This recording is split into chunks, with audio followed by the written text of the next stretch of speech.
ರಾಮನಗರ ಕಾಂಗ್ರೆಸ್ನಲ್ಲಿ ಅಸಮಾಧಾನ ಭುಗಿಲೆದ್ದಿದೆ. ಮೈತ್ರಿ ಬೇಡ ಅಂತ ಕಾರ್ಯಕರ್ತರು ಪಟ್ಟನ್ನ ಹಿಡಿದಿದ್ದಾರೆ. ಸಂಸದ ಡಿಕೆ ಸುರೇಶ್ ಬಳಿ ಕಾರ್ಯಕರ್ತರು ಈ ಅಳಲನ್ನ ತೋಡ್ಕೊಂಡಿರೋದು. ಮೈತ್ರಿ ಬೇಡ ಅಂತ ಕಾರ್ಯಕರ್ತರು ಪಟ್ಟನ್ನ ಹಿಡಿದಿದ್ದಾರೆ. ಸಂಸದ ಡಿಕೆ ಸುರೇಶ್ ಬಳಿ ಕಾರ್ಯಕರ್ತರು ಈ ಅಳಲನ್ನ ತೋಡ್ಕೊಂಡಿದ್ದಾರೆ.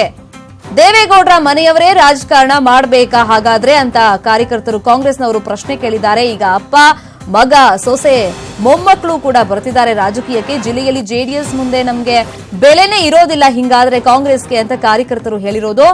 ಇನ್ನು ಪ್ರತಿ ಇಲಾಖೆಯಲ್ಲೂ ಜೆಡಿಎಸ್ನವರ ಹಿಡಿತ ಇದೆ. 70,000 ಮತವನ್ನ ಕೊಟ್ಟಿರೋ ನಮ್ಮ ಕತೆ ಏನು ಹಾಗಾದ್ರೆ? ಕಾರ್ಯಕರ್ತರು ಏನ್ ಮಾಡಬೇಕು ಅಂತ ಪ್ರಶ್ನೆಯನ್ನ ಕೇಳಿದ್ದಾರೆ. ನೀವು ಮನಸ್ಸು ಮಾಡಿದ್ರೆ ಇಲ್ಲಿ ಜೆಡಿಎಸ್ ಅನ್ನ ಸೋಲಿಸಬಹುದು ಅಂತ ಕೂಡ ಕೈ ಕಾರ್ಯಕರ್ತರು ಡಿಕೆ ಸುರೇಶ್ ಅವರಿಗೆ ಪಟ್ಟಣ ಹಿಡಿದಿದ್ದಾರೆ. ಡಿಕೆ ಸುರೇಶ್ ಬಳಿ ರಾಮನಗರ ಕೈ ಕಾರ್ಯಕರ್ತರು ಈ ಪಟ್ಟಣ ಹಿಡಿದಿರೋದು. ಈ ಬಾರಿ ಬಿಟ್ಕೊಟ್ರೆ ಮುಂದೆ ಕಾಂಗ್ರೆಸ್ಗೆ ಕಷ್ಟವಾಗುತ್ತೆ, ನಾವು ಹೇಗ್ ಫೇಸ್ ಮಾಡೋದು ನೆಕ್ಸ್ಟ್ ಎಲೆಕ್ಷನ್ ಅಲ್ಲೆಲ್ಲ ಅಂತ ಕಾಂಗ್ರೆಸ್ನವರಿಗೆ ಈಗ ಟೆನ್ಷನ್ ಶುರುವಾಗಿರೋದು. ರಾಮನಗರದಲ್ಲಿ ಜೆಡಿಎಸ್ಗೆ ನಾವಂತೂ ಮತ ಹಾಕೋದಿಲ್ಲ ಅಂತ ಕಾಂಗ್ರೆಸ್ನ ಕಾರ್ಯಕರ್ತರು ಪಟ್ಟು ಹಿಡಿದು ಕೂತಿದ್ದಾರೆ. ಈಗ ಕಾಂಗ್ರೆಸ್ ಹಾಗೇನೆ ಜೆಡಿಎಸ್ ಅಭ್ಯರ್ಥಿಯಾಗಿ ಅನಿತಾ ಕುಮಾರಸ್ವಾಮಿ ಅವರು ನಾಳೆ ರಾಮನಗರದಿಂದ ನಾಮಪತ್ರವನ್ನ ಸಲ್ಲಿಕೆ ಮಾಡ್ತಿದ್ದಾರೆ. ಬಟ್ ಕಾಂಗ್ರೆಸ್ನ ಕಾರ್ಯಕರ್ತರಿಗೆ ಇದು ಇಷ್ಟ ಇಲ್ಲ. ನಮ್ಮ ಪಕ್ಷದಿಂದ ಅಭ್ಯರ್ಥಿಯನ್ನ ಕಣಕ್ಕಿಳಿಸಲೇಬೇಕು ಅಂತ ಸಭೆ ಮೇಲೆ ಸಭೆಯನ್ನ ಮಾಡ್ತಿದ್ದಾರೆ. ತಮ್ಮ ಆಕ್ರೋಶವನ್ನ ಹೊರಗಡೆ ಹಾಕ್ತಿದ್ದಾರೆ. ಅಂತೆ ಇವತ್ತು ಸಂಸದ ಡಿಕೆ ಸುರೇಶ್ ಬಳಿ ಕೂಡ ಕೈ ಕಾರ್ಯಕರ್ತರು ತಮ್ಮ ಅಳಲನ್ನ ತೋಡ್ಕೊಂಡಿದ್ದಾರೆ. ಉತ್ತರ ಕರ್ನಾಟಕದಲ್ಲಿ ಡಿಕೆಶಿಯದ್ದು ಏನು ನಡೆಯಲ್ಲ. ಹೈದರಾಬಾದ್ ಕರ್ನಾಟಕದಲ್ಲೂ ಡಿಕೆಶಿಯದ್ದು ಏನು ನಡೆಯಲ್ಲ. ಸಣ್ಣ ಪುಟ್ಟ ಇರುವೆಗಳು ಮಾತನಾಡಿದ್ರೆ ರಿಯಾಕ್ಷನ್ ಕೊಡಲ್ಲ, ಹೀಗಂತ ಡಿಕೆ ಶಿವಕುಮಾರ್ಗೆ ಟಾಂಗ್ ಕೊಟ್ಟಿರೋದು ಮಾಜಿ ಸಚಿವ ಜನಾರ್ದನ ರೆಡ್ಡಿ.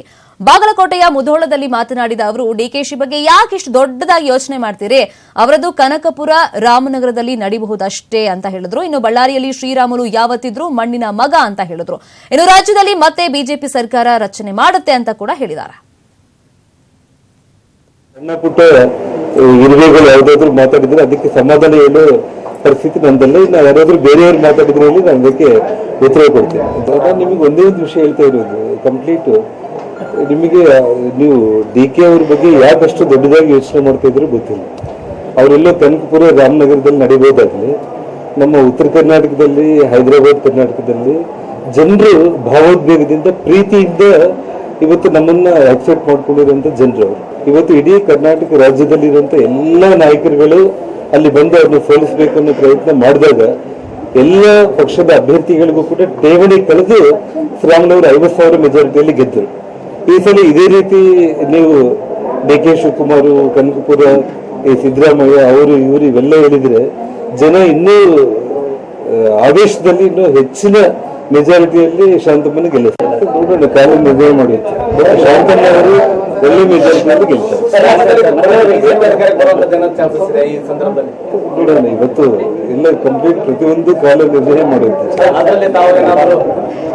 ಇವತ್ತು ಇಡೀ ಕರ್ನಾಟಕ ರಾಜ್ಯದ ಜನರ ಅಪೇಕ್ಷೆ ಭಾರತೀಯ ಜನತಾ ಪಕ್ಷ ಅಧಿಕಾರಕ್ಕೆ ಬರಬೇಕು ಅನ್ನೋಂಥ ಒಂದು ಅಪೇಕ್ಷೆ ಇತ್ತು. ಆ ಕಾರಣಕ್ಕೆ 104 ಸೀಟಲ್ಲಿ ಬಿಜೆಪಿ ಪಾರ್ಟಿಯನ್ನ ಗೆಲ್ಲಿಸಿದ್ದಾರೆ. ಯಾವುದೋ ಒಂದು ಸ್ವಲ್ಪ ಹೆಚ್ಚು ಕಡಿಮೆ ಆಗಿರ್ಬೋದಾಗಿದೆ. ಜನರ ಅಪೇಕ್ಷೆ ಇದೆ, ಅವ್ರ ಮನಸ್ಸು ಬಹಳ ಬಲೀಯವಾಗಿ ಪ್ರತಿಯೊಬ್ಬ ಕರ್ನಾಟಕ ರಾಜ್ಯದ ಜನರು ಕೂಡ ಭಾರತೀಯ ಜನತಾ ಪಕ್ಷ ಈ ರಾಜ್ಯವನ್ನು ಆಡಳಿತ ಮಾಡಬೇಕು ಅನ್ನೋ ಅಪೇಕ್ಷೆ. ಹೇಮಾವತಿ ಡ್ಯಾಂನಿಂದ ತುಮಕೂರಿಗೆ ನೀರು ಬಿಡಲ್ಲ ಎಂಬ ಸಂಸದ ಬಸವರಾಜುಗೆ ನಿನ್ನೆ ರೇವಣ್ಣ ಟಾಂಗ್ ಕೊಟ್ಟಿದ್ರು. ಬೇಕಾದ್ರೆ ಡ್ಯಾಮ್ ಕೀ ಕೊಡ್ತೀನಿ, ನೀವೇ ನೀರು ಬಿಟ್ಕೊಳ್ಳಿ ಅಂತ ನಿನ್ನೆ ರೇವಣ್ಣ ಹೇಳಿದ್ರು. ಇದಕ್ಕೆ ಪ್ರತಿಕ್ರಿಯೆ ಕೊಟ್ಟಿರೋ ಮಾಜಿ ಸಂಸದ ಬಸವರಾಜು, ವಾಟರ್ ಮ್ಯಾನ್ ಕೆಲಸ ಮಾಡೋಕೆ ನಾನ್ ಸಿದ್ಧ, ಹೇಮಾವತಿ ಡ್ಯಾಮ್ ಕೀ ಪಡೆಯೋಕೆ ಎಲ್ಲಿಗೆ ಬರ್ಬೇಕು ಹೇಳಿ ಅಂತ ಎಚ್.ಡಿ. ರೇವಣ್ಣಗೆ ಸವಾಲನ್ನ ಹಾಕಿದ್ದಾರೆ. ಇನ್ನು ರೈತರ ಹಿತದೃಷ್ಟಿಯಿಂದ ನಾನು ನೀರ್ಗಂಟಿ ಆಗೋಕೆ ಸಿದ್ಧ, ರೈತರ ಹಿತಕ್ಕಾಗಿ ನಾನು ಪ್ರಾಣ ಕೊಡೋಕು ಸಿದ್ಧನಿದ್ದೀನಿ ಅಂತ ಹೇಳಿದ್ದಾರೆ. ಕೆಲಸ ಎಲ್ಲ ಅವ್ರಿಗೆ ಕೆಲಸ ಫ್ರೀ ಆಗಿ ಅವರು ಈಗ ಲೋಕಸಭಾ ಸದಸ್ಯ ಆಗಿಲ್ಲ, ಮುಂದೆ ಎಲೆಕ್ಷನ್ ದೃಷ್ಟಿ ಇವತ್ತು ಮಾತಾಡ್ತಾವಲ್ರಿ, ಅವ್ರಿಗೆ ಡ್ಯಾಮಿನ ಕೀ ಕೊಡ್ತೀನಿ, ಅವರೇ ಅವ್ರ ಕೇಳಿ ಫುಲ್ ಅವ್ರಿಗೆ. ನಾನೇನು ಅದಕ್ಕೆ ಡ್ಯಾಮಿನ ತಕ್ಕೆ ಬರಲ್ಲ, ಬಸವರಾಜ್ಗೆ ಕೀ ಕೊಟ್ಬಿಡ್ತೀನಿ. ಇದ್ರದ್ದು ನಮ್ಮ ಚೀಫ್ ಇಂಜಿನಿಯರ್ಗೂ ಹೇಳ್ತೀನಿ, ಅವ್ರು ಕೂತ್ಕೊಂಡು ಎಲ್ಲ ತುಮಕೂರಿಗೆ ಹರಿಸ್ಕೊಟ್ಬಿಡ್ಲಪ್ಪ, ನಾನು ಅವ್ರಿಗೆ ಧನ್ಯವಾದ. ಡ್ಯಾಮ್ದು ಗೇಟ್ ನೀರು ಬಿಡೋದು, ನೀರು ಗಂಟೆ ಕೆಲಸ ಎಲ್ಲ ಅವ್ರಿಗೆ ಕೊಟ್ಬಿಡೋದು. ಯಾಕೆಂದ್ರೆ ಅವ್ರಿಗೆ ಫ್ರೀ ಆಗಿ ಅವ್ರಿಗೆ ಮುಂದಿನ ಲೋಕಸಭೆ ಎಲೆಕ್ಷನ್ವರೆಗೆ ಅವ್ರಿಗೇನು ಕೆಲಸ ಇರುವಲ್ಲ. ಮೊನ್ನೆ ರೇವಣ್ಣವ್ರು ಬಂದು ಇಲ್ಲಿ ಮೀಟಿಂಗ್ ಮಾಡಿ ಬಸವರಾಜರವರಿಗೆ ನೀರ್ಗಂಟಿ ಕೆಲಸ ಕೊಡ್ತೀನಿ, ಅವರು ನೀರು ಬಿಡಲಿ ಅಂತಕೊಂಡು ಹೇಳಿದಾರಂತೆ. ನಾನು ಅದನ್ನು ಸವಾಲಾಗಿ ಸ್ವೀಕರಿಸ್ತೀನಿ. ನಿಮ್ಮ ಎಲ್ಲಿಗೆ ಬರಬೇಕು ಅಲ್ಲಿಗೆ ಹೇಳಿ ಬೀಗದ ಕೀ ಕೊಡಿ ಅದನ್ನ. ಯಾಕೆಂದರೆ ನೀರು ಗಂಟೆಗಳು ಹಿಂದೆ ಮಾಡ್ತಿದ್ದು ನನಗೆ ಗೊತ್ತಿದ್ದು, ನಾನು ಹಳ್ಳಿಯಿಂದ ಬಂದವನು. ಅವರಿಗೆ ನಮ್ಮ ಚೀಫ್ ಇಂಜಿನಿಯರ್ಗಿಂತ ಜ್ಞಾನ ಇದೆ ನೀರು ಗಂಟೆಗಳಿಂದ ನೀರು ಯಾವ ಥರ ಉಪಯೋಗಿಸ್ಬೇಕು ಅಂತಕ್ಕಂಥದ್ದು. ಅದು ನಮಗೂ ಜ್ಞಾನ ಇದೆ. ಅದಕ್ಕೋಸ್ಕರ ನಾವು ಉಪಯೋಗಿಸ್ತಕ್ಕಂಥದ್ದು ಗೊತ್ತಿದೆ. ನಾವು ಹೇಳ್ದಂಗೆಲ್ಲ ಕೆನಾಲ್ಗಳೆಲ್ಲ ಕ್ಲೀನ್ ಮಾಡಿ ನಾನು ನೀರು ಗಂಟೆ ಕೆಲಸ ಕೊಡಿಸಿ ಏನಾದರೂ ಒಂದಿಷ್ಟು ಕಂಪ್ಲೇಂಟ್ ಬಂದು ನಾನು ಕೇಳಿಸ್ಕೊಡ್ತೀನಿ. 96 ಜನ ನೀರು ಬಂದೈತೆ. ನೀರು 9764 6,400 ಕ್ಯೂಸೆಕ್ಸ್ ನೀರು ಬಂತು. 64,000 ಕ್ಯೂಸೆಕ್ಸು. ಅಲ್ಲಿಗೆ 6 TMC ನೀರು ಬಿಟ್ಟಿದ್ದೀರಿ. ಅವು ನೀವು ಹೇಳ್ತೀರಿ 14 TMC ನೀರೆಲ್ಲಿ ಬಂತು? ಏನಿಲ್ಲ ರೀ, ಆನೆ ನಡೆದಿದ್ದೆ. ಅಲ್ಲ ರೀ, ಸಾಮ್ಯತೆ ಅಲ್ರಿ, ಆನೆ ನಡೆದಿದ್ದೆ ದಾರಿ. ಮೊನ್ನೆ